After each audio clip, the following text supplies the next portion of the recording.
Está começando agora mais um episódio do Janela do Vale. Hoje eu estou aqui com o meu amigo, bancário, administrador, pesquisador político, Durval Valadares. E aí, como é que você estava, parceiro? E aí, muito obrigado pelo convite, Temerson. Ainda mais para um assunto que eu estudo muito, há muito tempo acompanho, que é política. Tanto a política local como a estadual menos, mas a nacional também é um assunto que me apaixona e que eu dedico uma boa parte do meu tempo livre para estudar, para acompanhar. E se você não sabe, a gente vai falar mais na frente, mas o Durval, ele também é apoiador do MBL, né? Eu acompanho o MBL há cerca de 11 anos, desde o impeachment de Dilma. Naquela época eu comecei a acompanhar de quem é esse espirralho que estão querendo fazer esse barulho todo. E aí eu comecei a acompanhar eles e como acompanho outros grupos, mas mais ele atentamente, porque são muito jovens, eram muito jovens, e são até hoje, eram naquela época, e acompanhei e vi que realmente o futuro está com os jovens e eles propõem uma coisa diferente. Então, eu acompanho, sim, e admiro, apoio, contribuo na medida do possível. Mas, deixa claro, eu não represento institucionalmente o MBL, não sou coordenador, não tenho nenhum. Eu estou aqui por livre, como um admirador, livre, espontaneamente, não falo pela instituição, pelo movimento, nem pelo partido. Eu falo por mim, como admirador e que acompanho. Estudioso, exatamente. Mas bora falar aqui da política no Vale do Jequitinhonha, porque ela é diferente dos outros lugares de Minas Gerais, cara. Eu viajo bastante e tem uma distância muito grande entre o que a gente vê aqui e o que a gente vê nos outros cantos. E esses dias eu estava vendo o Renan falando e caiu a ficha, cara. Quando tá ruim, a gente precisa falar que tá ruim, porque se a gente ficar tapando só com bandeira, não, o Vale é lugar de gente rica, é riqueza cultural, mas isso aí não está sendo percebida no dia a dia do cidadão do Vale de Jequitinhonha. Como é que você vê isso? Bem, você citou Renan. Renan é um dos fundadores do Movimento Brasil Livre, presidente do Partido Missão, que foi criado agora há pouco, e ele é muito corajoso nas colocações dele e, com todo respeito, às vezes eu acho até que exagera um pouco. Mas é verdade, a gente tende, e até por amor à nossa terra, a gente tende a romantizar um pouco, ignorar um pouco alguns erros, algumas coisas que tem que melhorar e enfatizar a parte positiva. Já o Renan, ele é muito pão, queijo, então ele fala das desigualdades sociais, ele fala da corrupção, fala dos gastos públicos, dos maus hábitos do sistema político, que não é do político, é do sistema político. Então, ele toca muito isso e fala também do Vale aqui, ele já citou o Vale, ele estuda muito, que realmente nós temos administrativamente e politicamente mudar. Mas isso não é uma característica do Vale, eu acho que é uma característica nacional. Agora, há uma diferença, sim. No Vale, os políticos, o sistema político, não olha com a atenção que nós merecíamos, como olha mais para o Sul. Eles acham, não sei, a impressão que me dá é que ele acha que a gente é um bando ignorante, que vai votar de qualquer jeito e que não merece tanta atenção, até porque também a quantidade de eleitores eles acham menor do que em outras regiões. Então, nós somos 500 mil eleitores, cara, no Vale do Jequitinhonha todo. Mas eles acham irrelevante um trabalho mais sistemático. Eu noto isso, eles dão muita atenção às demandas de outras regiões, tanto que por isso que eu vejo que as outras regiões são, como é o nome, são mais atendidas em suas demandas do que o Vale do Jequitinhonha. Para você ter uma ideia, nós temos só, que eu vejo aqui, que eu me lembro assim de cabeça, 2 deputados. Um é de Teoflotone, federal, e um estadual. Não me recordo assim, se tem outro, eu que acompanho, eu não me recordo de outro político de expressão, não digo nem nacional, regional, estadual, tirando esses 2. Um é neófito na política, se elegeu agora há pouco. O outro não, o outro já tem um trabalho consistente, mas todos da direita, por exemplo, a gente não vê ninguém. Não há. Só a gente vê da esquerda, centro-esquerda. Então, e a gente vê tanta gente de direita e a coisa não ocorre. Então, precisa equilibrar mais esse contexto aí. Eu sinto essa mesma dor e você sabe meu projeto, né? Sei. Exatamente por não me sentir representado. E eu acho que as políticas que vêm acontecendo aqui, ela ainda está arraizada no coronelismo. É mais ou menos um negócio. Não, você vota aqui no meu candidato tal, que vai ficar bom. E aí vai lá, todo mundo vota. Aí o pessoal não sabe nem de quem votou exatamente, não sabe em quem cobrar, não sabe quem é a pessoa. Votou porque é alguém que falou. E essa pessoa que falou para você votar, ela está tendo benefício próprio. Você pode ter certeza. Se sua cidade não está, é exatamente por isso que está acontecendo. Você concorda com isso? Eu concordo e acrescento um pouco mais. Na nossa região, há uma força muito grande da esquerda, o Lula, representado por Lula, que teve mais de 80% de votos aqui, e uma política muito de beneficiar, não é a palavra certa, não era beneficiar, mas ficar dando Bolsa Família, essas coisas todas. E o trabalho de desenvolvimento para fazer com que essas pessoas se tornem independentes, ela parece, a impressão que me dá, me perdoe meus amigos esquerdistas, que eu gosto muito, parece que é mantida essa carência, essa necessidade de auxílio, de benefício, e é deixado em segundo plano situações, planejamento para que essas pessoas se tornem independentes e deixem de ser, como eu não, carentes em termos desses benefícios, Bolsa Família, auxílio gás, auxílio isso e auxílio aquilo.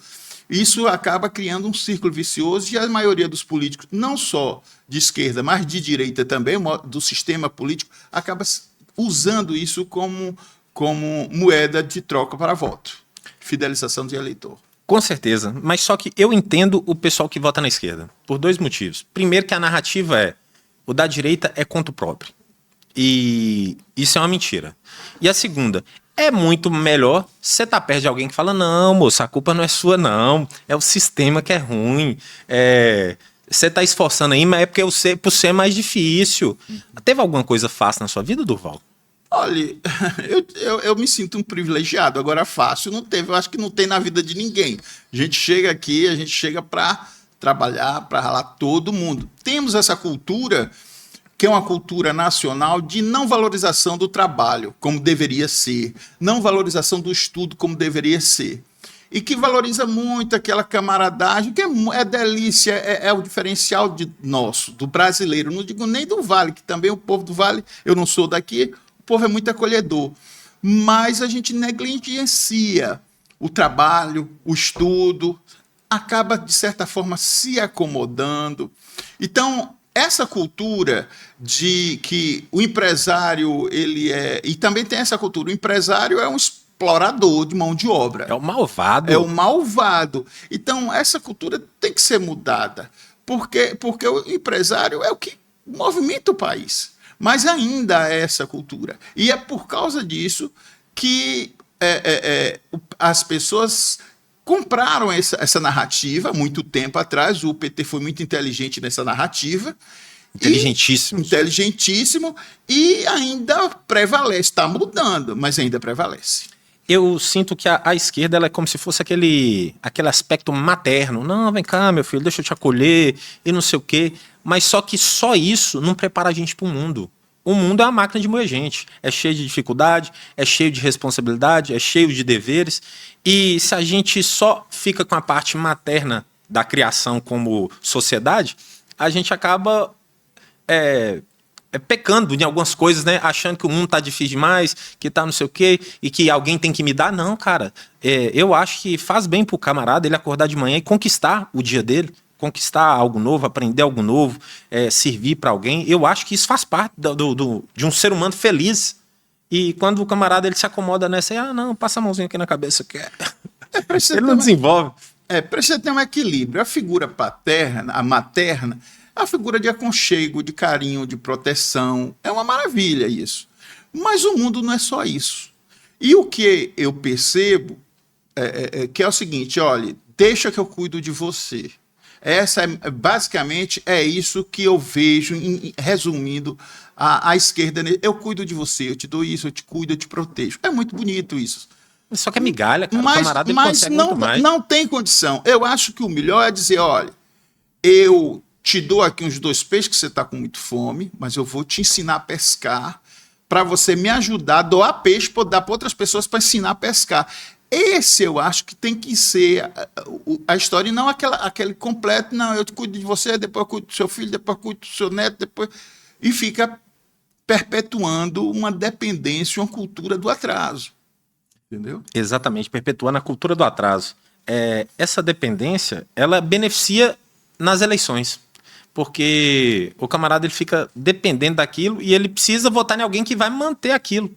Em vez dele estar desenvolvendo, correndo atrás, fazendo acontecer. Agora você me pergunta, falou assim, Templeson, você acha que não deveria ter a esquerda? Não. Eu acho que deveria ter.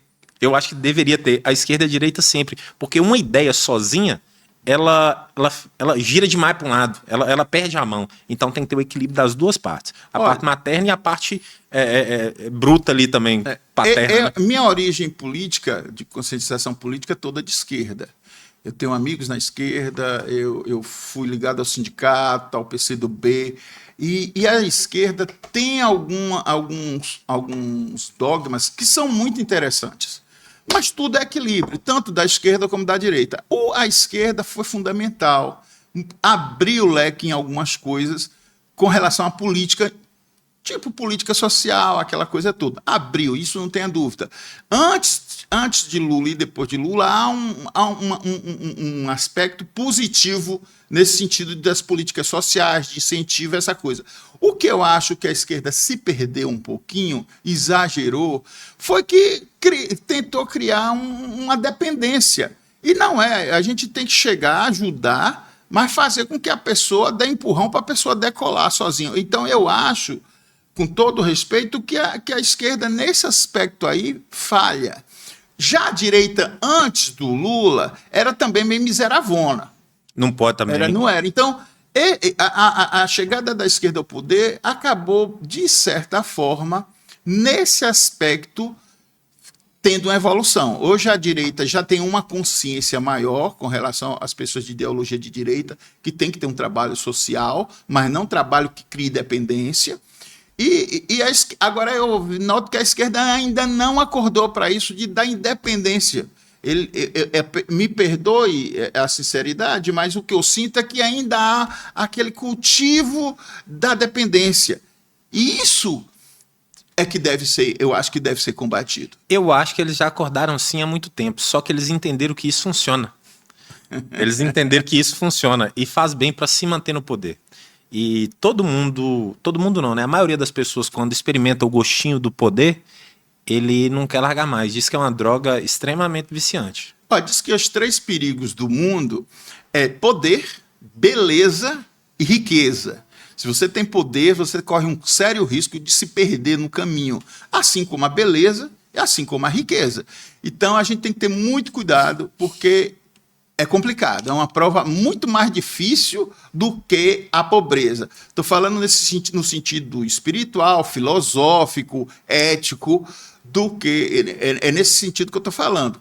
Não no sentido da vida material. Né? Estou falando uma coisa mais subliminar, mais transcendental. Então, tem essas coisas. Então, o que eu vejo, eu participei da fundação do PT, eu estava em Salvador e participei daquele movimento bonito, e eu vi que houve, sim, naquela época, o PT se mostrava diferente, e depois passou a ser igual. O sistema hoje é todo igual, entendeu? O modo de fazer política, o modo de cativar os votos, conseguir apoio, são muito parecidos, tanto da esquerda como da direita. Por isso que eu fico procurando novo. Eu digo, tem que ter uma forma diferente de fazer política. A gente tem que firrar. E foi por isso que eu comecei a estudar mais o MBL. E nessa última semana eu fui até São Paulo para participar de um congresso. Já tinha participado de congressos estaduais, fui num congresso nacional, que a gente chamava de festival. Entendeu? Então é uma forma completamente diferente. Tudo bem, mas eles são diferentes agora, depois que tiveram poder, pode mudar. Sim, pode ser. Pode. Mas Mas, de qualquer maneira, se mesmo que mude, não muda tanto, porque o PT, apesar de ter mudado algumas coisas, contribuiu e ainda contribui muito para a política nacional sobre alguns aspectos. Então, é como diz, não tem um totalmente certo e outro totalmente errado. Tem aquele que a gente se identifica mais e aquele que a gente se identifica menos. Eu acredito que o jovem, eu, por exemplo, quando eu era jovem, eu falava, não, a desigualdade, não sei o quê, isso não é certo. Eu queria consertar o mundo, porque para mim estava muito desigual, mas eu fui crescendo e fui percebendo que algumas pessoas não se esforçam tanto quanto as outras. O problema não é a desigualdade sempre vai haver. O problema é a falta de oportunidade. Ou seja, uma pessoa que nasce numa família pobre, mas pobre mesmo, ela tem uma dificuldade muito grande de ela sair daquela pobreza, por uma série de fatores. Mas, por exemplo, nós não temos educação básica de qualidade. Eu estou dizendo educação básica. Não adianta a pessoa fazer faculdade e não saber interpretar um texto, não saber escrever uma redação. Isso eu sou contra. Fala assim, temos mais estudantes, tirou o pessoal. Não, cara, a gente simplesmente só distribui diploma. Isso não resolve. Isso não resolve. Eu acho que devia ser igual os alunos do ensino médio. Não aprendeu? Não passa. Como é que você vai soltar um camarada no mercado de trabalho que não sabe o que é uma porcentagem, uma proparoxítona? Pois é, não sabe as 4 equações fundamentais, somar, dividir, multiplicar. Não sabe. Então, a quantidade, mas a qualidade não melhorou. Pois. Entendeu? E isso provoca o quê? Provoca desigualdade, compromete o futuro da pessoa, não dá as oportunidades que, graças a Deus, um filho meu, um filho seu, a gente consegue dar essa oportunidade. Mas uma pessoa que não tem condição de pagar para fazer, precisa do serviço público, em alguns lugares, está perdido. Como precisa do serviço médico, está perdido. Quer dizer, é complicado, é uma situação complicada. É igual eu falei com você, tem gente que não está disposta a se esforçar tanto, né? Ou às vezes um pouco só, para poder adquirir os sonhos, né, que ele tem. Mas eu sou a favor de a pessoa que quer ter condição. Você quer, meu filho? Quero. Então nós vamos dar um jeito aqui pra você. Não tem comida lá em casa não. Vai, assistente social, vai lá olhar o que tá acontecendo na casa desse camarada. Vai avaliar o pai dele, vai ter reunião, bora dar um treinamento pra esse pai, bora procurar um emprego pra esse pai, pra essa mãe, bora arrumar uma creche de qualidade pra ela poder deixar o menino pequeno dela lá, enquanto ela tá desenvolvendo uma habilidade nova pra poder ganhar 3 mil, 4 mil, 5 mil reais lá na frente, não somente 700 reais, igual dado na boquinha, né? Uhum. O que ocorre é o seguinte, o que eu vejo mais grave é a falta de credibilidade institucional e política. Os políticos hoje, de modo geral, me perdoe meus amigos políticos, não têm credibilidade perante a sociedade. Institucionalmente, também, hoje, as instituições não são tão respeitadas. Então, isso é horrível. Porque se você não confia, se você não acredita, a relação fica prejudicada. Então, é o professor que não acredita no aluno, o aluno que não acredita no professor, que não acredita na escola, que não acredita no sistema educacional, que não acredita nos políticos, e fica uma torre de Babel da pior forma. E tem que se resgatar isso. É um trabalho de resgate. E aí é que eu digo, tem que ser uma nova política, porque o sistema político atual estimula que isso ocorra. Estimula. E eu só vejo 2 saídas. Ou o país quebra, e as pessoas precisam se reorganizar em cima disso, ou guerra civil, igual aconteceu em todos os países desenvolvidos. Eu vejo o seguinte, o sofrimento ensina. Ensina. Você acha que na Venezuela eles vão aceitar qualquer conversinha fiada? Não, nós vamos te dar, você vai receber em sua casa, você acha que eles aceitam agora? O sofrimento ensina. Então, o que eu acho é que nós já temos uma cultura que nos tornava lenientes, mas à medida que a gente tá amadurecendo e sofrendo, a gente vai abrindo os olhos. Então eu vejo hoje que a sociedade está mais crítica com os políticos, está mais crítica com as instituições. Só não tem ainda, está faltando talvez uma liderança que catalise, porque a liderança que catalisou uma transformação, ela, com todo respeito, falhou. Falhou por mais que tente, falhou e está no que está. E por ter falhado, foi vítima da própria falha, porque foi vítima de um processo completamente irregular que levou a uma prisão completamente irregular, tudo. Ou seja, o processo jurídico foi totalmente ignorado. Então, por quê? Porque, de uma forma ou de outra, houve uma falha. Não é? Então, não foi o sistema. Sim, mas a pessoa falhou também. E falhar não é pecado. Falhar todo mundo falha, errar todo mundo erra. Mas isso aí causou um retrocesso, não é? Voltou o que a gente achava que já tinha superado, retornou, e a gente está recomeçando tudo de novo. Tudo de novo. Cara, o que acontece? Bolsonaro, ele tá colhendo o que ele plantou. Infelizmente, ele está colhendo exatamente o que ele plantou. E se ele não tivesse defendido o filho dele, talvez ele não estava nessa situação hoje. Que ele precisou fazer acordos para ele poder livrar a cara do filho dele. E eu vejo o seguinte, tem muito político e pessoas de alto poder que tem interesse de tirar Bolsonaro da jogada. Então juntou todo mundo ali, armou do jeito que dava para poder manter lá. Ele fora do jogo, eu acredito que esses acordos eles começam a desmoronar com Lula. E Lula ele vai ter dificuldade de apoio agora, uma vez que Bolsonaro já saiu de cena. Porque muitas alianças tiveram de ser feitas para eles poderem chegar nesse ápice final, que é a prisão do cara. Essa prisão, independente se merece ou se não merece, eu não vou entrar nesse mérito, mas é de um processo completamente irregular. Concordo. Completamente. Dizem que o processo do presidente Lula foi irregular. Bem, se o processo do presidente Lula foi irregular, o do presidente Bolsonaro foi 10 vezes pior. A vítima é que julga, que investiga, que isso. Então, não passou pelas 3 instâncias? Não passou por nada. Então, eu não entro no mérito se merece ou se não merece. A culpa, a responsabilidade é de todo um contexto. Não dá para culpar uma pessoa só. O que eu vejo que o presidente Bolsonaro errou é que errou muito mais em falar, ele falava muito e assustava muito, do que até em fazer. Então ele falava demais, muito espontâneo, e falava, perdia o ponto. E isso foi criando, assustando gente, assustando o sistema, como diz, apesar do presidente Bolsonaro ser do sistema, mas ele assustou o sistema, e aí foi criando essa bola de neve que terminou no que nós estamos aqui. O que eu acho interessante é que nesse meio desse processo, entre a saída de Dilma, Bolsonaro e a volta de Lula, estava o MBL ali devagarzinho, trabalhando, um grupo de meninos. Meninos por quê? Porque jovens abaixo de 30 anos... então, na política, um jovem abaixo de 30 anos que não tem nenhuma vinculação política com ninguém, não tem um parente, um pai, uma mãe, que esteja vinculado na política, é inexperiente, não sabe de nada. E esses jovens, eles têm, esse movimento chamado MBL, tem trabalhado há muito tempo, há 10 anos já, criou um partido, coisa que o presidente Bolsonaro não conseguiu criar, e está fazendo um trabalho.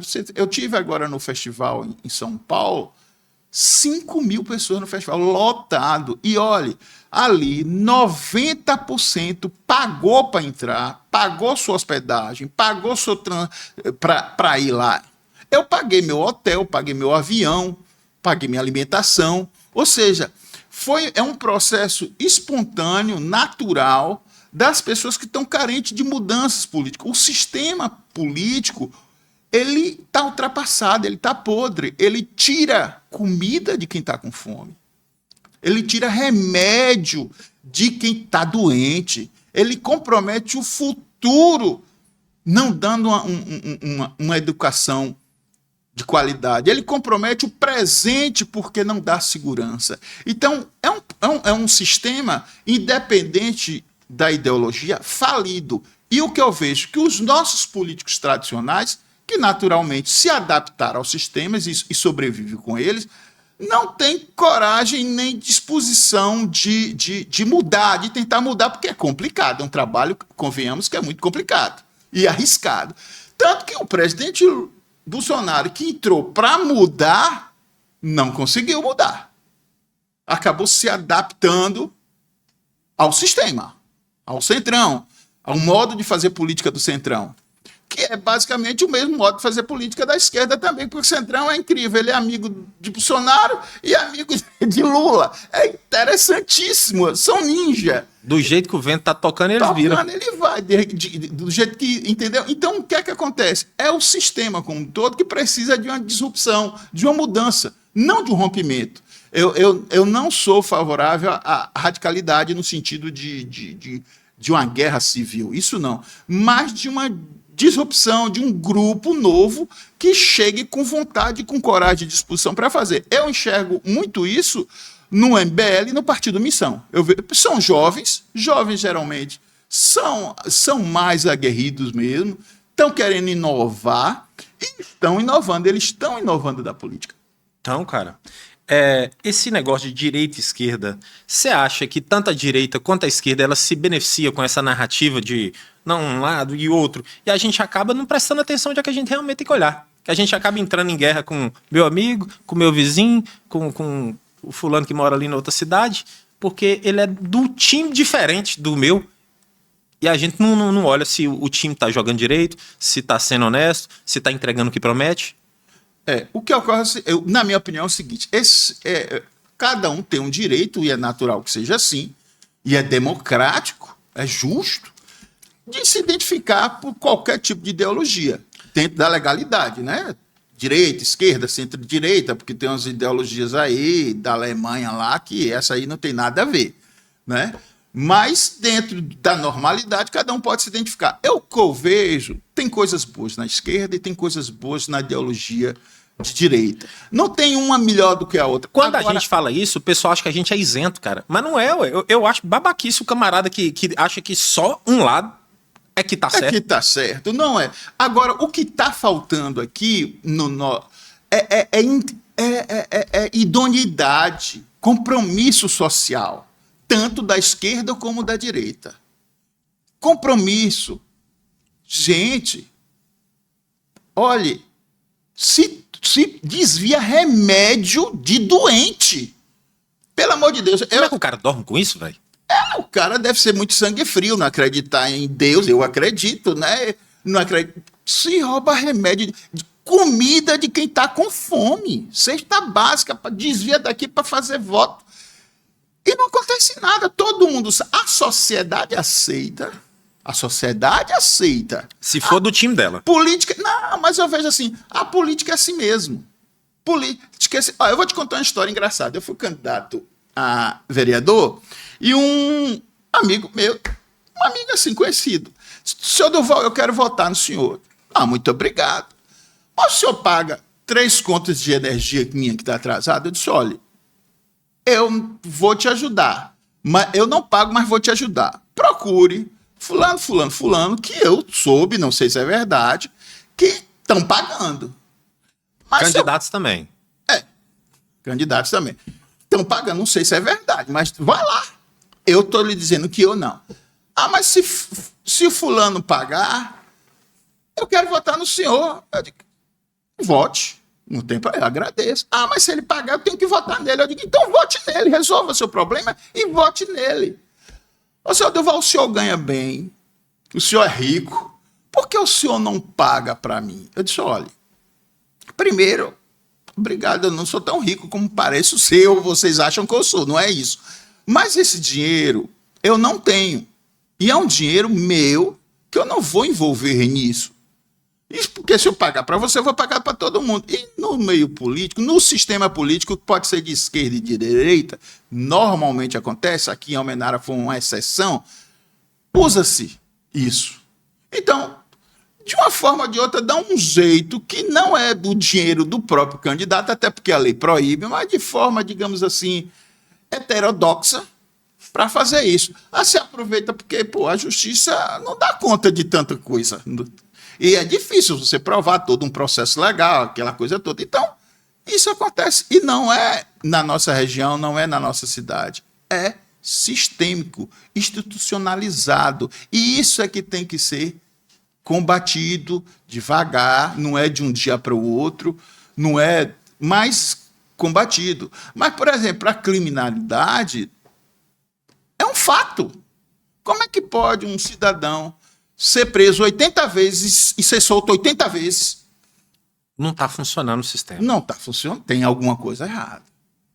Tem alguma coisa errada. E todos nós somos vítimas. Porque vamos supor, nós vamos para Belo Horizonte e estamos andando no centro ali, 8 horas da noite, com o celular na mão.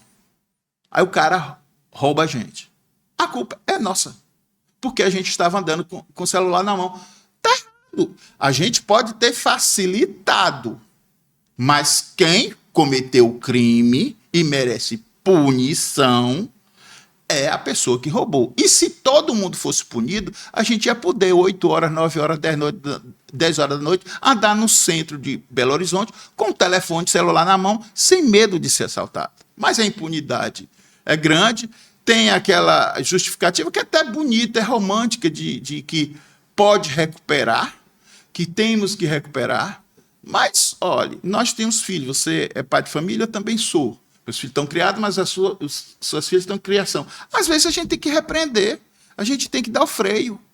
Não há freio. Hoje, o errado no Brasil está certo e o certo está errado. É porque aí vem as políticas populistas, né? O camarada olha e fala, que grupo que é maior?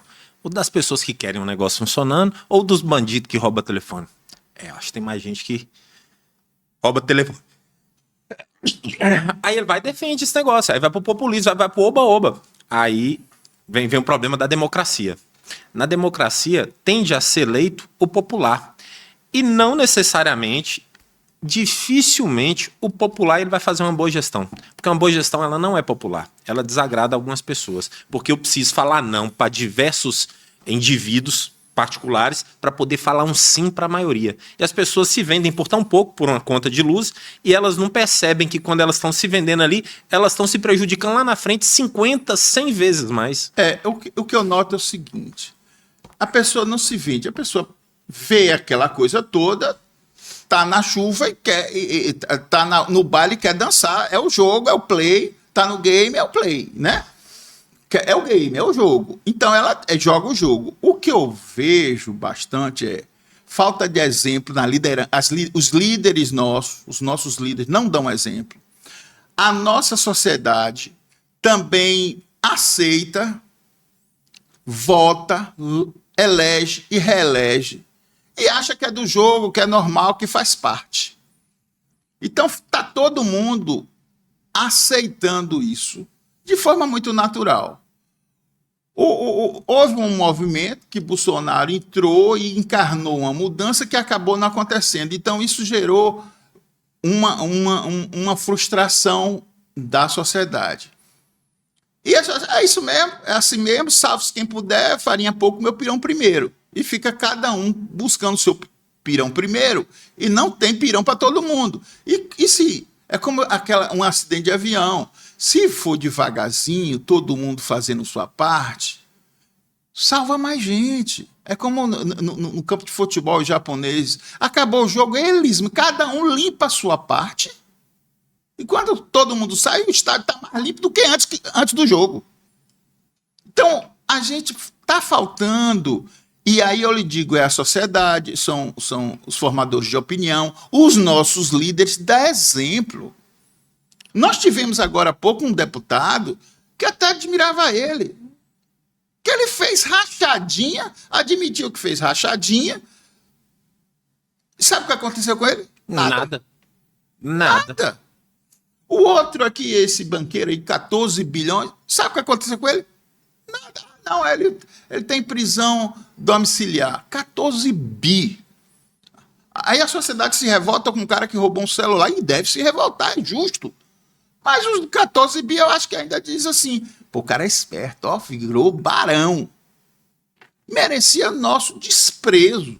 E isso só acontece porque a sociedade, nós como sociedade, não temos a cidadania. E é isso que eu admiro do MBL. Ele pega os jovens, eles têm uma academia e eles dão lição de história, de cidadania, de como mexer nas redes sociais, um trabalho de conscientização política muito interessante, inteligentíssimo e que está transformando, eles estão crescendo. E eu acho isso, essa conscientização política Tinha que não só o MBL fazer, os partidos de esquerda também fazerem. Mas não, os outros partidos de direita, o Centrão, o que é que o Centrão ensina? Me desculpe aí, os meus amigos que fazem parte do Centrão. É ser esperto. O que a esquerda ensina é ser esperto também. Como é que uma pessoa consegue defender um bandido que usa um fuzil? Fica difícil. Fica difícil, mas defende. Não tem. O errado é o policial. O errado é o policial. Que é isso? Não, tem policiais que cometem excesso? Tem, mas pera aí. As coisas estão se invertendo. É porque esse negócio da internet, ela dá o direito à pessoa expor a opinião dela com uma facilidade incrível, né? Então, às vezes a pessoa acha errado o policial ir lá. O pessoal da favela teve 87% de aprovação. Aí você vai lá pro Leblon, pra Barra, 67% caiu a aprovação da ação da polícia. Ou seja, o camarada que não vive aquela realidade, ele se sente no direito de julgar o acontecimento que interfere na vida de um outro. Pois é, sabe por quê? Porque esse pessoal já tem o básico. Ele tem acesso à educação, saúde, ele nem precisa de serviço público de modo geral. Já aquele da favela ali, 87%, precisa e não tem acesso. Aí vem as facções, que ocupam esse espaço que seria um espaço do governo, e dão um pouco de segurança mediante pagamento de gás, de internet, que tem que ser com ele, e aterrorizar, e ainda força a pessoa a se sujeitar, não respeita a dignidade. Então é muito fácil o cara tá lá no Leblon, que ele, de boa, não, aqui temos que recuperar. Mas na hora que ele é assaltado, ele se revolta. Ele chama a polícia. Ele chama a polícia. Ele chama a polícia, né? Entendeu? Então, está precisando nem de uma mudança de paradigma, de uma disrupção. A justiça também, com todo respeito aos meus amigos do judiciário, também tá todo mundo errando nessa história. E é preciso de uma reflexão, com calma, sem... O que ocorre é ficar um culpando o outro. Não vai adiantar. Cada um faça a sua parte, venda seu peixe. Claro, não, eu sou de esquerda, acho que esquerda é melhor, venda seu peixe de esquerda. Mas a essência, todo mundo quer a mesma coisa, quer viver bem, em paz, com segurança, futuro para os filhos, ter uma vida digna. Tanto a esquerda quer como a direita. Você começou a dar emprego a ninguém. Hoje você tem quantos funcionários? E se você puder dobrar daqui a 3 anos, 4 anos, você vai ficar feliz. E você vai prosperar? É fruto do seu trabalho. Mas você não só prosperou, mas gera emprego e renda, gera riqueza. Quem gera riqueza nesse país são os empresários. E se isso não mudar, se achar que você é um explorador, aí fica difícil. Porque um fica puxando de lá e você também tem que se defender de cá. Fica aquela desconfiança de lado a lado e a coisa não funciona. Aí eu fico pensando, e se os empresários resolvem falar, não, tudo bem, vocês têm razão, nós não vamos mais oprimir ninguém, nós não vamos produzir mais nada, nós não vamos contratar mais nada, cada um se vira. Aí como é que o Estado vai funcionar? O pessoal acha que o Estado é gerador de riqueza, e não é. O empresário fazer isso complica. Os funcionários, colaboradores, trabalhadores, empregados, né? Também cruzar o braço complica. Então é um jogo que é uma balança que vai mais para cima e mais para baixo. Mas é preciso uma coisa: deixar um pouco de lado a esperteza. O que estraga não é o jogo. Você puxa de um lado, claro, você é um comerciante. Você está puxando um lado. Eu sou um cara que sou um consumidor, eu quero comprar mais barato. Você quer ter uma margem de lucro maior. Não é pecado você querer ter uma margem de lucro maior, prosperar, e não é pecado eu querer comprar mais barato. A gente negocia. A gente negocia. Agora, não pode eu querer impor a você impor a mim, ou eu te passar a perna, ou você me passar a perna. E se não der certo, falou, Durval. Valeu. Nós fazemos outro negócio lá na frente, não deu. Entendeu? Então é isso, tá faltando essa pegada, que aí eu lhe digo, a esquerda, hoje eu acho que a classe empresarial está mais consciente e os empregados já estão começando a estar mais, os trabalhadores também. Mas a esquerda jogou muito isso do trabalhador ser explorado, aquele discurso. Eu acho que por um tempo foi sim. Mas hoje esse discurso já não está cola. colando tanto. Já não cola. Não cola. Não está colando. Então, você falou aí um negócio aí e eu concordo plenamente, velho. É o nível de consciência das pessoas que atrapalha tudo. O gargalo de qualquer boa ideia está no ser humano. É o nível de consciência com quem você vai lidar. O pessoal fala assim, tem países lá, Suécia, Suíça, eles são países que já não são tão capitalistas, mas olha o nível de consciência deles, olha o nível de consciência do pessoal do Japão. Você acha que se aplicar as mesmas regras que são aplicadas lá aqui, funciona? Não funciona. Tempest, eu fui no Canadá, passei 30 dias lá. Sabe o que aconteceu? Um motorista foi pego bêbado.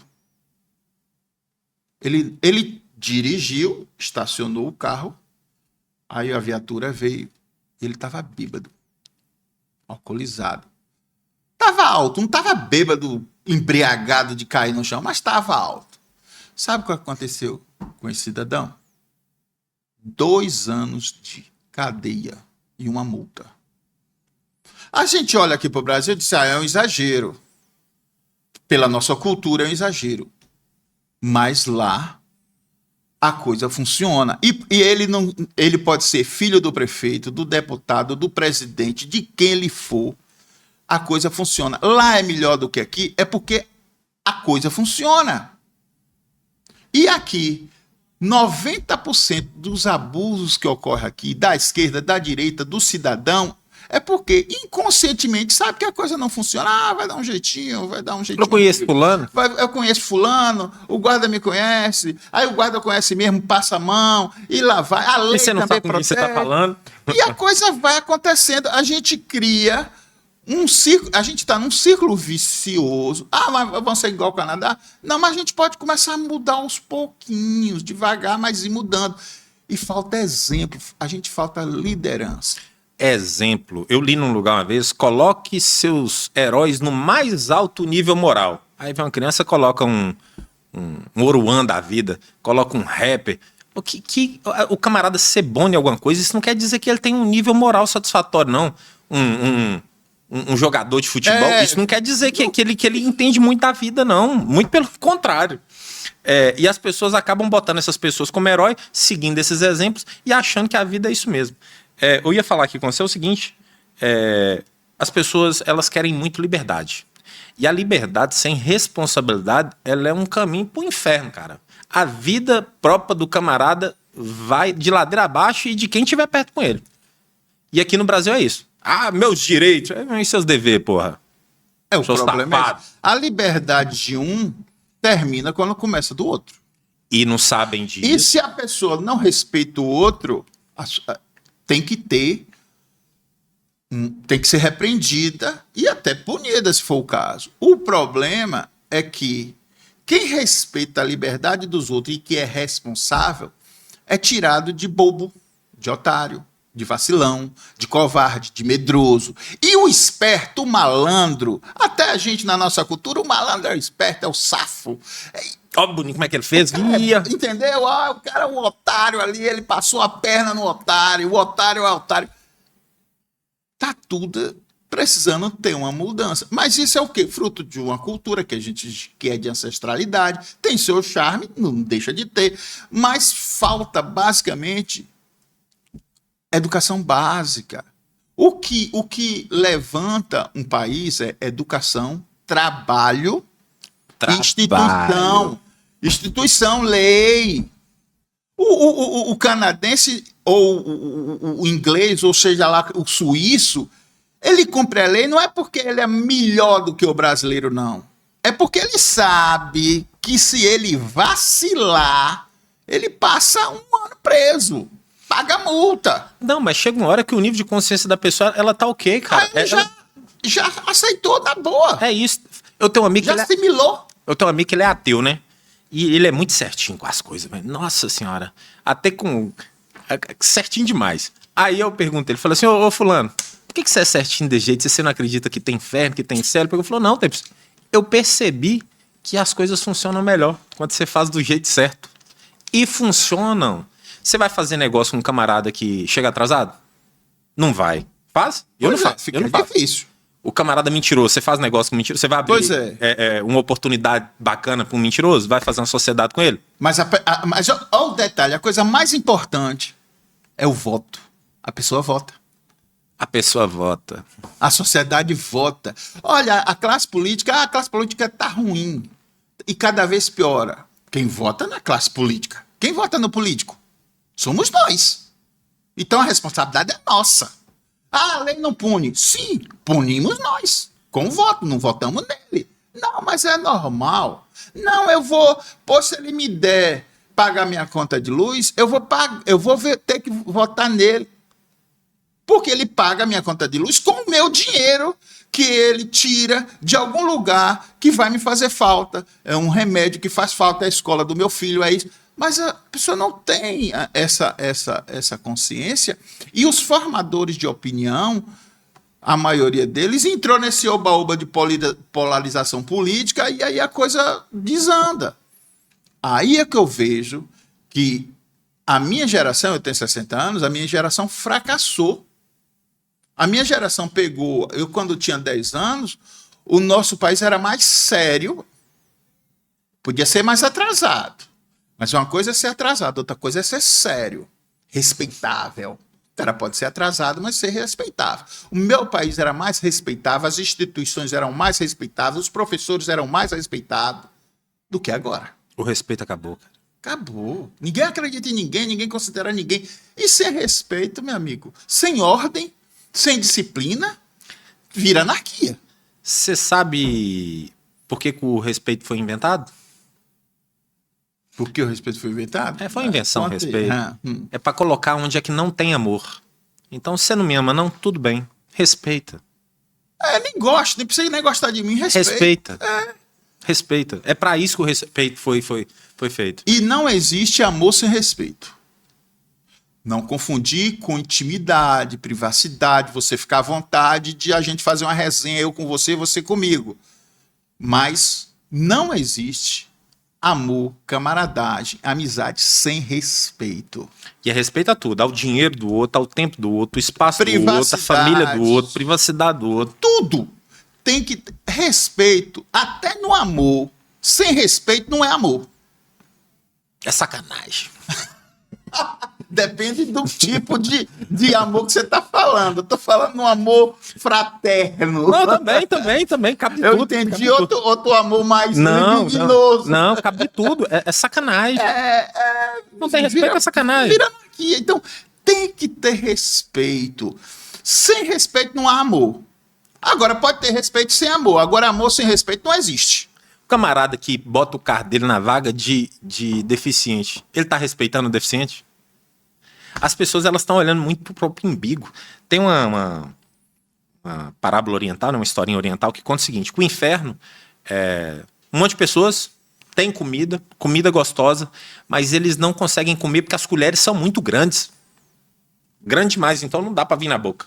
E tá todo mundo com fome. No céu, tem a mesma comida gostosa. A mesma colher. A mesma colher grandona, só que um põe na boca do outro, cara. Eu falo, parece que é trem de gente romântico, mas eu percebi que quanto mais eu ajudo o outro, quanto mais eu facilito a vida do outro, mais a minha vida fica fácil. Porque a gente não abre porta pra gente. Então, você sabia? Uhum. Eu não abro uma porta pra mim. Você abre uma porta pra mim. Eu posso abrir uma porta pra você. O máximo que eu consigo fazer é sair e fechar essa porta. Mas isso aí é um processo de transformação lento, que a gente também não pode julgar e condenar quem não tem essa consciência e quem não faz. É um trabalho de educação lento. Não é que também a gente vai educar e não vai punir se necessário for. Tem que punir, se for o caso. Mas é um trabalho lento de conscientização, que é o quê? Eu sempre olho assim para mim. Eu, há 5 anos atrás, eu sou hoje uma pessoa melhor do que eu era 5 anos atrás? Sou. Sou uma pessoa que há 10 anos atrás sou melhor? Sou. Há 5 anos atrás era melhor do que há outros 5. E muito provavelmente daqui a 5 anos eu vou ser uma pessoa melhor do que eu sou hoje. O que eu fazia, o que faço hoje, Daqui a 5 anos eu não faço mais, que eu estou passando por um processo de evolução, de tomada de consciência. Então, esse processo de evolução é que a gente tem que ter e acelerar. E isso só se acelera com o quê? Educação básica. Eu estou dizendo a básica, não estou dizendo faculdade, não. Básica de qualidade. Responsabilização, consequência. Errou, vai ter que pagar, meu filho.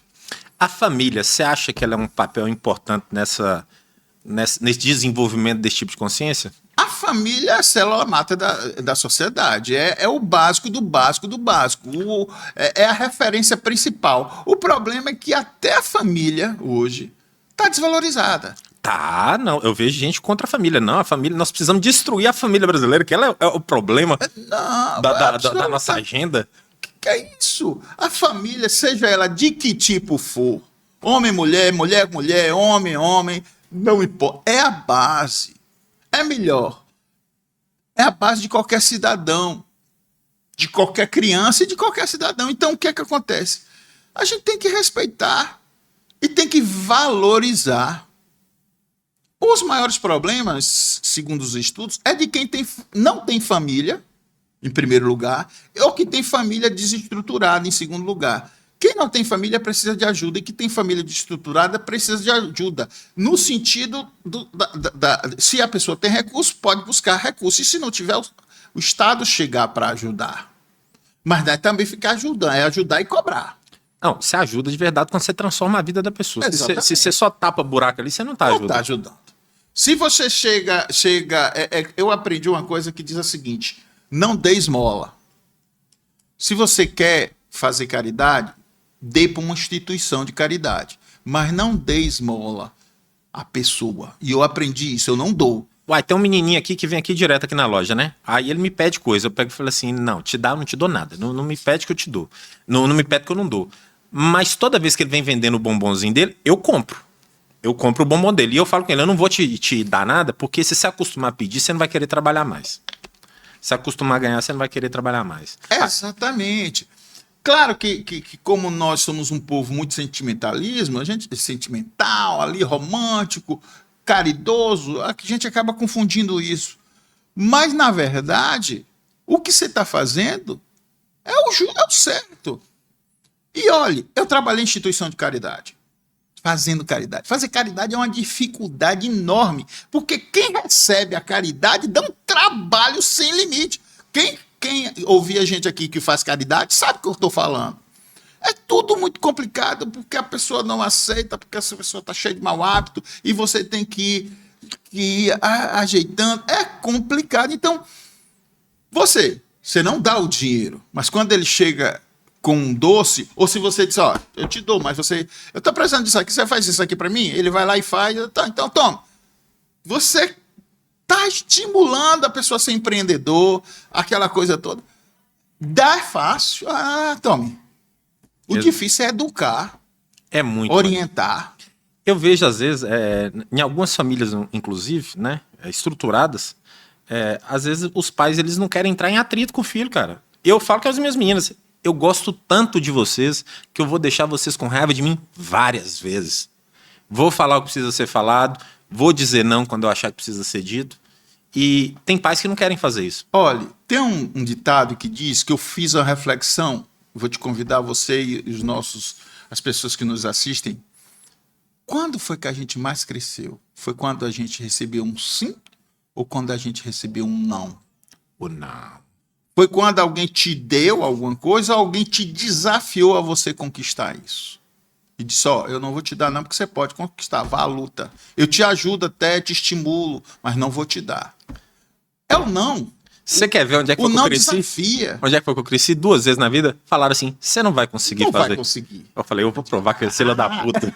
Deixa ele. Pois é, entendeu? Valeu, Silvander. Muito obrigado, seu safado. Então, às vezes, o não, ou mexer nos brios, é fácil. Por isso que eu admiro, voltando aqui, para o MBL e que fundou o Partido Missão. Eles não prometem dar nada, eles prometem proporcionar oportunidades. Olha, O Brasil não tem consciência política. Vamos formar uma academia e chamar as pessoas para fazer parte da academia e pagar para fazer. Não é de graça, não. Olha, vamos chamar para o Congresso, mas tem que pagar, porque tem um custo. E com isso, o que é que eles fazem? Os deputados dele, não, são 22 assessores. Sim, tem 22 assessores. Trabalham. Tem que trabalhar. Então, é isso que funciona. Essa mudança de paradigma. Tem deputado, vereador, que vota sem saber o que está votando. Não, peraí, o líder falou, o meu prefeito falou, o meu governador falou, que é para eu votar. Sim, pronto. O que ele quer? Conseguir alguns benesses para ele, para a família dele e para a região dele que ele tem voto. E ele não está nem do que está votando, ele nem sabe e nem busca saber. E a sociedade vota nessa pessoa, porque também não acompanha, não tem condição de acompanhar, não quer a meta de acompanhar, enfim. É chato acompanhar. É chato, porque botam tanta dificuldade para a gente acompanhar que não estimula. Olha, se você entrar numa página da transparência para você entender, é complicado. Tem umas que são até mais fáceis, mas tem outras que são super complicadas. E é uma lei aqui que desfaz da lei daqui, um juiz diz uma coisa, o outro diz outra, o promotor diz outra, o advogado diz outra. É uma torre de Babel. Então, é por isso que eu fui para São Paulo. Eu vi o MBL, vi o Partido Missão e vejo o trabalho deles de conscientização política, de chamar o jovem. Me chamaram até para participar, digo, pô, eu tenho 60 anos, eu não vou não, mas se tiver jovem que queira, eu patrocino ele. Então eu quero aproveitar aqui o jovem ou a pessoa madura que assista esse podcast agora e tiver um pouco de curiosidade, quer saber um pouco mais, olha, entre em contato comigo, fala aqui com o Temerson, manda um recado que a gente procura, ou então procura as páginas da Missão, do MBL, e veja, e a gente se reúne para conversar, fazer esse trabalho, porque eu estou querendo, Temerson, estou querendo pelo menos 2 pessoas, 2 jovens ou pessoas maduras, te convido que você para mim é jovem. Eu tenho 60 anos, você não tem 50. Você tem 50? Tem não. Não tem. Então é jovem. Abaixo de 50 para mim todo mundo é jovem. Eu estou numa fase que eu estou achando a maioria das pessoas jovens já. Eu acho que você jovem até morrer. Pois é, mas eu estou falando de idade, eu não estou falando de... Então o que é que acontece? Eu estou querendo ver se no próximo ano, pelo menos 2 pessoas, as mulheres, eu acho as mulheres mais evoluídas e com maior caráter, força de caráter e de sentido de sociedade, muito mais que nós homens, até porque elas sofreram mais, a sociedade é mais machista. Então, vocês mulheres, vocês jovens, de 0 a 49 anos, de 18 a 49 anos, que para mim até 50 é jovem, então até 49, de 50 já começa a ser maduro. Então, se quiserem, me procura aqui, procura o contato, manda uma mensagem, para vocês conhecerem o MBL, para vocês sentirem como é. A política não é isso que a gente vê. Essa política está completamente equivocada e precisa mudar. Na realidade, ela tem sido isso que a gente vê. Ela não precisa ser assim. Não precisa. Ela pode ser diferente, cara. A gente não precisa, a gente tem hoje há um estudo que diz o seguinte, que no mínimo 70% de quem vota por algum interesse. Ou vendeu o voto de alguma forma, recebeu um favor e votou em gratidão, ou por conveniência, porque a família, porque tem um cargo, por isso ou por aquilo. 70%. Vamos fazer uma meta para a gente baixar isso de 70% para 50%, depois para 40%, depois para 30%. É um trabalho pela perspectiva no futuro. Pela perspectiva do futuro. Então, sem condenar quem votou, não vamos ficar jogando na cara, chamando de desonra. Porque é o seguinte, se a gente ficar xingando a pessoa não vem para o nosso lado. A gente tem que compreender e tentar conscientizar que está errado, mas não ficar chamando de desonesto, disso ou daquilo. Eu sou amigo de gente da esquerda e da direita e converso com todos eles. Seu bolsominion safado, mas seu comedor de pão com mortadela. Um e outro de gado. Se eu começar desse jeito, eu não tenho diálogo com ninguém, eu perco a amizade de todo mundo. Já pensou os meus amigos políticos, vereadores, prefeitos, que são meus amigos, se eu começar a reclamar demais, que é o que eu vejo. Às vezes eu vejo que a reclamação, o conflito, é a falta de comunicação de acordo. Que eu vejo aqui na nossa política cotidiana, umas brigas sem necessidade, que só sentar e conversar, mais um, eu sou isso, o outro, eu sou aquilo. E o lugar que a gente mora só ficando para trás. Fica para trás. Coisas que podiam ser muito mais fáceis não são. Por vaidade, por erro de comunicação. Eu sou o seguinte, se for para chegar a um consenso e conversar, ótimo. Conte comigo. Se for para brigar, briguem. Eu sou amigo de todo mundo e quando acalmar, se me procurar, eu vou. Agora, eu tomar partido na briga, eu não vou tomar. Vendo faca. Não vou tomar. Eu sou amigo de um, sou amigo de outro, e vou deixar de falar com um por causa do outro.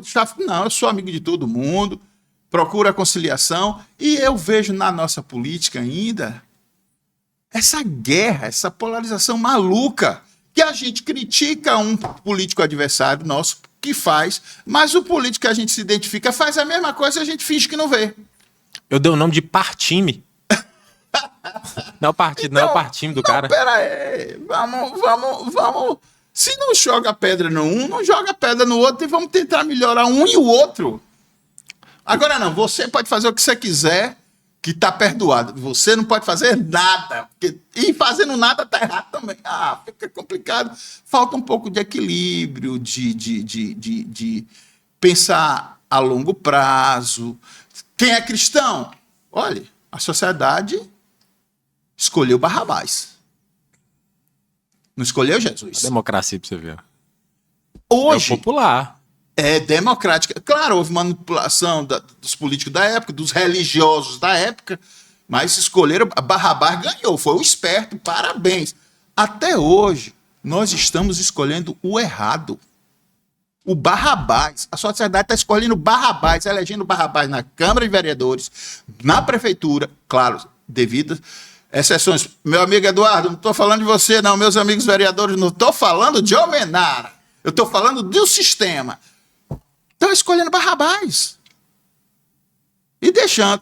Ou seja, está escolhendo o erro, porque o erro é o certo, e o certo é o errado. Mas só que o erro, para ele poder dar certo, o camarada ele precisa vir bonitinho, tem que vir docinho, tem que vir com a conversa mole, tem que vir com a vantagemzinha por fora, porque o certo ele dá trabalho, o certo nem sempre é doce, o certo requer esforço, e quem quer pegar passarinho não fala show. E às vezes o certo é doce, é saudável, esse cara é falso, esse cara é bom demais esse cara quer me dar uma... Aí o outro é cheio de atitude, cheio de não sei o quê, eu faço isso, eu faço aquilo, esse aí tem atitude, porque o Barrabás da Bíblia era um cara miseravão, não era o docinho de coco era Jesus. Mas esse cara, o docinho, a classe na época, os religiosos e a classe política tá aí, quem estuda evangélico não me deixa mentir. Os religiosos e a classe política, esse cara tá querendo tomar meu poder. O outro tá querendo tomar meu poder na igreja, o outro tá querendo tomar meu poder político. E o cara diz, dá de César, que é de César, Deus que é de Deus. O cara, pera aí. Aí chega um cara porretão, brabo, Barrabás, matava, roubava, fazia, acontecia, macho até, cheio de testosterona. Botando o dedo na ferida. Aí fizeram um jeitinho lá, o povo todo votando. E Jesus entrando pelo cano. Hoje, o povo continua votando no erro. Continua. Infelizmente. Aí o que acontece? Eu tenho pretensão política, né? Sou pré-candidato a deputado estadual. E quando eu falo isso, as pessoas falam, pessoal, você é um camarada de direito, não entra nisso não. Eu falo, exatamente por isso que eu tenho que entrar, cara. E ainda mais aqui no Vale de Jequitinhonha, que a gente ficou de falar e não falou, eu acho que um dos maiores problemas aqui do Vale de Jequitinhonha é a falta de representatividade. Agora, eu vou lhe dizer uma coisa. As tentações começam agora. Muito provavelmente, e nem quero saber, você já recebeu algumas propostas maravilhosas para viabilizar sua candidatura e tal. A tendência é chegar a essas tentações, e se você for eleito, aí piora mais ainda, e aí vai piorando mais ainda. Teve uma... Então tem que ter muito cuidado. Teve um aqui, no sujeito aqui numa cidade aqui perto, que ele falou assim... quanto você acha que você é eleito? Aí eu peguei e falei um número. É alto. Aí ele pegou e falou, eu te arrumo esse dinheiro. Aí eu peguei e falei assim, e como é que eu te pago? Ele falou, se você ganhar, você não paga, não. Eu peguei e falei, rapaz, eu não quero fazer esse tipo de aliança. Eu não vou ficar devendo pra vocês, por favor, Eu vou lhe contar 2 histórias aqui. Um amigo meu disse que eu tinha que investir uma quantia, que se eu investisse uma quantia, que era muito superior à quantia que a lei eleitoral dava, eu estaria eleito. Uma quantia. Eu disse, mas é ilegal. É ilegal. Todo mundo faz, você se elege. Eu digo, tudo bem. Vou botar aqui um exemplo, botar um número só para ficar mais, o público e a gente... Mas, Duval, 300 mil você se elege. Ótimo, tá bom. Mas é legal, a cota é 15 mil, 16 mil, 20 mil para vereador. Mas você não sabe como é. Tá, tudo certo. Você se elege, eu lhe garanto. Eu digo, ótimo. Eu vou lhe fazer uma proposta. Eu não quero nem esse dinheiro na minha mão, fica na tua mão. Passa do jeito que você quiser. Você é um empresário, tem condição disso. Você vai ganhar 100 mil. Trabalhe, invista esses 300 mil. Se eu me eleger, eu não quero nem esse dinheiro na minha mão, não quero nem saber o que é que você vai fazer. Só se me chamar para uma reunião, eu vou. Para chamar para um comício, eu vou. Mas eu não quero nem pegar nesse dinheiro. Mas se eu me eleger, eu te pago 400. Ele investiu? Não era 300 mil, era menos. Mas eu estou falando, ele investiu, eu digo, ele te pagou 100 a mais. Você não disse que eu estava eleito? Passa, você tem esse dinheiro. Então você invista esse seu... Agora também é o seguinte, se eu perder, obrigado, amigo, eu não te devo nada, você não me deve nada. Aí ele pulou fora. Então, é muito fácil falar, difícil é fazer. E ainda mais fazer com o dinheiro da gente. A gente assumindo a responsabilidade. Então, você como pré-candidato, espero que seja candidato, espero até que seja pelo Partido Missão. Vou tentar te convencer, te apresentar, já tentei pelo MBL, mas as tentações são grandes. Nós tivemos agora há pouco, eu estou falando nós, mas vou repetir, eu não represento o MBL, eu sou um admirador, não tenho nenhuma autoridade institucional, autorização para falar em nome do MBL. Eu não estou falando em nome do MBL nem do Partido Missão. Estou falando em meu nome. Falo nós porque eu me sinto dentro, mas não tenho autoridade nenhuma. Então, mais o MBL agora teve um jovem muito promissor, baiano. Ele meteu os pés pelas mãos. O que foi que ele fez? Ele começou a fazer uma sociedade com uma figura que tinha fama de agiota e tinha um péssimo histórico de fazer muita besteira na política. Já foi chefe de gabinete de vários vereadores, um cara esperto. Ele botou a esposa dele como sócio. E foi denunciado e vivendo num padrão de vida que não estava muito legal. O MBL investigou. O que eu admiro do MBL é diferente. Ele disse, não temos nenhuma prova, só temos indícios. Mas os indícios são muito fortes. Expulsou o cara. O cara era uma das estrelas do MBL. Expulsou o cara. Outra estrela agora não chegou a expulsar, mas se envolveu no escândalo e disse, ele mesmo se afastou. Eu digo, se afasta. Se você esclarecer, você volta, senão você sai. É diferente, corta na carne. Enquanto os políticos tradicionais e os partidos tradicionais, se não tiver prova... Me dá uma beirada aí. E todo mundo sabe, os políticos, tanto a nível que fazem coisa errada, tanto a nível estadual, municipal, todo mundo sabe e a gente vai levando. O MBL, por ser jovem, por ser verde, eles são mais rígidos. E estão fazendo diferente e estão conseguindo. Eles conseguiram fundar um partido, Temerson. Sem dinheiro, ou com pouco dinheiro. Também sem dinheiro zero, não, né? Ninguém faz milagre. Mas com pouco dinheiro e com muito trabalho. Eles conseguiram, olha que me dizem que eu sou pão duro. Eles conseguiram que eu pagasse avião, hotel, entrada, meu almoço, minha estadia para ir lá ver. E eu fiquei satisfeito. E o ano que vem eu irei de novo. Com o meu dinheiro. Não foi com o dinheiro de ninguém, nem foi o partido que mandou a passagem para mim. Entendeu? Então, é diferente. Pode quebrar a cara? Pode. Daqui a ele tomar o poder e a gente se decepcionar. Mas enquanto não mostrar diferente, é o que tá tendo. A gente vai investir. Tá entendendo? A gente investe até onde dá. Se não der, a gente desiste. Isso até num casamento a gente faz isso. Quantos casamentos o cara investiu, depois termina, ou a moça? É isso, faz parte. Mas a gente vale a pena investir. Enquanto estiver dando certo, vale a pena. E sempre fica uma história boa. O pessoal, o PT tem histórias lindas aí para mostrar também.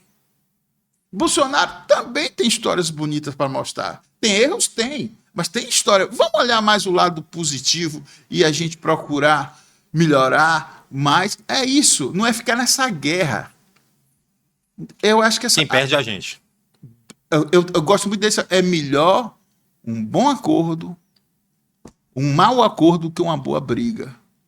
Vamos, cada um. Pô, você está lutando pelo seu, mas você tem sua loja, tem outro concorrente lá. Claro que se você puder, você vai vender para você o máximo possível. Mas nem por isso você vai dar um tiro ou jogar uma bomba na outra loja do seu concorrente. Não tem necessidade de nem ficar de mal com ele. Cara, inimigo, a concorrência ela faz a gente crescer, velho. Faz crescer, velho. Ó, diz o seguinte, eu gosto muito desse ditado, que a pessoa mais honesta com a gente é o nosso adversário, o nosso inimigo. Quem trai a gente são os nossos amigos. Só trai a gente quem a gente confia. Quem a gente não confia, ou que a gente disputa alguma coisa, não vai trair, porque você está disputando. Disputar já é uma coisa mais saudável. Você está disputando ali, concorrendo. Então, você diz, eu quero derrubar ele saudavelmente, mas você quer, ou na política, ou você quer vender mais do que ele alguma coisa, você quer mais vender na sua loja do que outra loja, ocupar uma maior fatia do mercado. É saudável isso. Quem te trai é quem diz que está do teu lado e não está. Quem cedeu o voto de confiança. Cedeu o voto de confiança. Entendeu? Então, é isso. Essa briga política é um atraso de vida que só beneficia os atrasados. Só beneficia a classe política mais atrasada, mais retrógrada. E no mais é a gente tomando aí igual cachorro. É isso. Então, é conscientização, é trabalho, é estudo. É esse o trabalho que autorresponsabilidade, respeito com o próximo. Às vezes você perde aqui para ganhar mais na frente. Uai, você quer ver um negócio? Fizeram um estudo para poder ver o que é os atributos que uma pessoa tinha para poder saber se ela ia ser próspera na vida ou não. E por incrível que pareça, não era inteligência. Você sabe o que era? A capacidade de abdicar o momento presente em prol de algo maior lá na frente. Essa é que é a chave para o sucesso. O camarada que ele é imediatista, tá querendo o prazer daquela hora, ele vai pagar isso lá na frente. Isso que é 90% de transpiração e 10% de inspiração. É transpirar. Ou seja, não adianta você pegar um manual e ler como é que monta uma bicicleta. Você para montar a bicicleta, você vai, pega ali, você tem que montar a bicicleta e vai barbeirar no início. Vai desmontar um pedaço. Aí vai cair, leva, até você se equilibrar e ir andando na bicicleta. Não tem jeito. Claro, você é mais novo, você aprende mais rápido. Se você é mais velho, você sofre mais. Porque seu HD já está meio carregado. Mas é assim. Não é só estudo. É esforço, persistência, resiliência, paciência. Não é só estudo. Não é só trabalho. É um conjunto de várias coisas. Agora, estudo e trabalho é a base, junto com a família também. Claro, se você tem uma família estruturada, fica tudo mais fácil para você. Você tem uma família estruturada, você tem estudo, você tem exemplo de trabalho e de liderança, fica mais fácil. Mas esses são bem poucas pessoas que têm. Mas tem o trabalho, o esforço, ir lá. Então, é esse tipo de coisa que eu estudo na política, eu vejo isso há 12 anos, que eu estudo sério, eu digo, rapaz, a gente está perdendo a oportunidade. A gente precisa tomar consciência, ter foco, porque os políticos fazem, os profissionais fazem, é tiragem do foco. Ah, tira demais. E é o foco que atrapalha o camarada. Tira o cara do foco. O foco da gente é o quê? O que é que a gente precisa? O básico. Educação, saúde, segurança, alimentação, claro. Esses 4 do básico. Mas tira a gente do foco. E prioridade, senso de prioridade. Vem cá. Eu tenho 500 mil aqui. Você prefere que com esses 500 mil eu invista nisso aqui ou traga um show de um artista famoso? Querem um show. A prioridade, pão e circo. Pão e circo. Ou seja, tira do foco, engana porque é lazer, e lazer é relaxante e tal. Distrai. Distrai, tira do foco. Uma cidade que não tem saneamento básico, não tem nada, as escolas acabadas pagam 1 milhão para um artista fazer um show. É falta de prioridade. E o povo, uau, a sociedade vibra. Não. Era para a sociedade se revoltar. E vai embora pisando no esgoto e tá tudo certo. E tá tudo certo. Quer dizer, então é todo um trabalho de conscientização política, de esforço, de estudo, de desarmar, dialogar. As maiores, eu gosto muito de dizer que os maiores conflitos são por falta de comunicação. Não é nem porque eu quero uma coisa e tu quer, eu quero ser prefeito e tu também quer. E a gente briga, não, é mais comunicação. Às vezes os dois estão querendo a mesma coisa no final das contas. Sim, mas dá para fazer um acordo. Dá. Dá para a gente negociar e não precisa efetivamente brigar. Ó, você é comerciante aqui, você tem uma loja de um comércio de aparelho, de informática, essas coisas todas. Tem outro que tem lá. Claro, você quer vender, você quer ocupar uma fatia maior do mercado. Não necessariamente você precisa brigar. Às vezes até dá para fazer uma parceria. Dependendo. Eu indico meus concorrentes, que dá.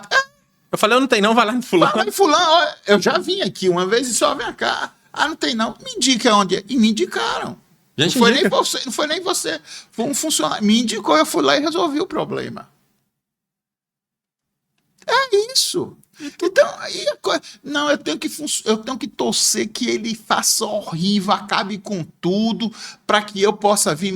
Não, vou torcer que ele faça bom, mas eu consigo um jeito para eu ganhar dele, mas ele faça bom. Ele faça a coisa certa dele. Então, são esses detalhes que diz que é utopia, né? Não, que dá o brilho, isso é que dá brilho nas coisas. É uma utopia, é inocente, é bobo. Mas é por aí. Eu deito minha cabeça e durmo todo dia. Ó, sem peso nenhum na consciência. Tô feliz. Eu me preocupo assim, será que eu tô fazendo a coisa certa? Eu fico sempre me cobrando, né? Me cobrando. Será que eu tô fazendo? Será que eu tô contribuindo? Mas aí eu vou ver, eu acho que eu tô dando o meu melhor. Ô, Dorval, a conversa tá maravilhosa aqui, mas eu tenho mais uma pergunta aqui para nós finalizar. Certo, fica à vontade. Você acredita que a falta de... Agora eu vou puxar com a sardinhazinha pro meu lado aqui, né? Você acredita que a falta de representatividade local aqui do Vale do Jequitinhonha, ela impede a gente de estar desenvolvendo? Eu vou te responder com uma pergunta. Você acha que uma pessoa de lá de Juiz de Fora consegue identificar e verificar as necessidades de Almenara e da região de Almenara do que uma pessoa que mora em Almenara, que vive na região? De maneira nenhuma. Não consegue. E é por isso que tem o CREA, é por isso que tem o CRM, é por isso que tem o de administrador qualquer? Administrador, como é o nome? Agora me deu um branco aqui. Agora esqueci. Pois é. Mas tem os conselhos regionais dos administradores. Porque só quem vive a realidade. É só quem vive a realidade que consegue entender as necessidades daquela realidade. Exatamente. E eu quero lhe parabenizar pela coragem, porque não é fácil. Os riscos são grandes. E cada vez que você passa uma etapa, os riscos são maiores. A gente costuma muito reclamar dos nossos políticos, mas a gente não sabe que o maior risco da política não é perder, é ganhar, porque as provas são maiores. A prova é muito maior para um vereador que está lá na Câmara ou para o prefeito que está lá na prefeitura do que para quem perdeu, quem não foi vereador. É fácil a gente ficar reclamando, mas vai lá fazer. Fazer é difícil. É complicado. Claro, isso não significa que a gente não deva fiscalizar, reclamar, criticar, mas é complicado. Então, eu lhe parabenizo e lhe digo, não tem ninguém melhor para representar a terra do que uma pessoa da terra. da cidade, se não for uma pessoa da cidade, da região, se não for uma pessoa da região.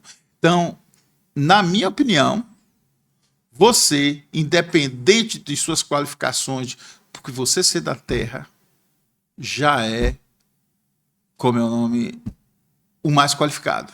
Porque é da terra, conhece, sabe as carências, aquela coisa toda. Mas o sistema político é complicado. Porque aí vem outros jogos, outras tentações que faz. Em vez da gente se unir para eleger um filho da terra, a gente se destrui, se divide e vota para gente de outro lugar, a gente na nossa região tem 500 mil. 500 mil dá para eleger 2 deputados federais, dá para eleger 5 estaduais. Organizado dava 8. 8. Pois é. A gente Agora, elegeu quantos? Pra você ter ideia, 2. em Almenara, 2, nós tivemos 318 deputados estaduais votados. Rubim, uma cidadezinha desse tamanhozinho assim, ó, meu amado Rubim, teve mais de 100 deputados votados. É. Quando a gente pulveriza o nosso poder de cobrança, a gente não tem de quem cobrar. Não tem. Não tem de quem cobrar. E por quê? Um político escolhe alguém que nunca nem vê na cidade para apoiar e dar 100 votos para ele. Alguma coisa tem. É para a cidade ou para ele, político, para se viabilizar para a próxima eleição? Quer dizer, virou a política, em vez de ser um propósito de servir a sociedade, virou um comércio. De perpetuação do poder. De perpetuação de poder, que a pessoa se apega e fica dependente. É como eu digo para os meus colegas que se elegeram aí, meus amigos que se elegeram pela primeira vez para vereador. Eu digo, olha, você vivia sem ser vereador. Continue vivendo sem depender. Não se apegue. Faça o seu melhor, claro, porque você quer se reeleger, mas não porque o sistema é como Jesus ficou 40 dias no deserto sendo tentado, não é 40 dias, é 24 horas durante 4 anos, o tempo todo sendo tentado. É complicado resistir. A pessoa tem que ter uma base muito grande. Por isso que, eu admiro o MBL, eu admiro esse pessoal do MBL, porque eles resistem. Eles construíram o caminho deles. Eles podiam ser mais fácil. Como eles são direita, ele podia apoiar Bolsonaro. Ele não foi nem Bolsonaro, nem Lula. Nem a esquerda, nem a direita. Ficou de isentão, tomando porrada dos dois lados. Mas segurou. Resistiu e está aí. Crescendo, incomodando e mudando. Por isso que eu admiro eles, porque eles escolheram o caminho mais difícil, a porta estreita. A maioria escolhe a porta larga, falando numa linguagem bíblica, que a maioria dos nossos ouvintes são cristãos, né? O evangélico, o católico, mas são cristãos. Então, escolheram a porta estreita, a porta mais difícil e estão caminhando. Por isso que eu admiro eles. É mais sólido. É mais sólido. Se sobreviver, é mais sólido. O problema é que às vezes não sobrevive, mas no caso deles sobreviveram. Então, por isso eu renovo aos jovens aqui, quem quiser conhecer, quiser perguntar, ou que já conhece, quiser entrar em contato, que eu estou aqui à disposição. Não sou integrante não represento o MBL, não represento institucionalmente, mas sou um admirador e quero sim. Lá, eles fazem uma seguinte exigência. Para ser um representante, você tem que ir para a escola, para a academia, tomar o curso e lá, se você se adaptar mesmo, você já fica apto a representar. Então, eu estou querendo ver se eu consigo 2 ou 3 que vá para a academia. Já estou te convidando, estou convidando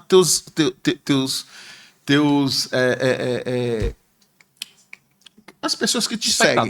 Espectadores, exatamente. Vamos fazer. Eu quero que a Almenara e região tenha pelo menos uns 3 na academia. Vai ver que é diferente. E se achar que não se adapta, também não tem problema nenhum. Testa. Exatamente, mas é isso aí. Meu irmão, muito obrigado pelo espaço maravilhoso. Eu que agradeço, estamos aqui, qualquer coisa, estamos às ordens. E bate aquela fotinha. Espero que a gente se encontre outras vezes.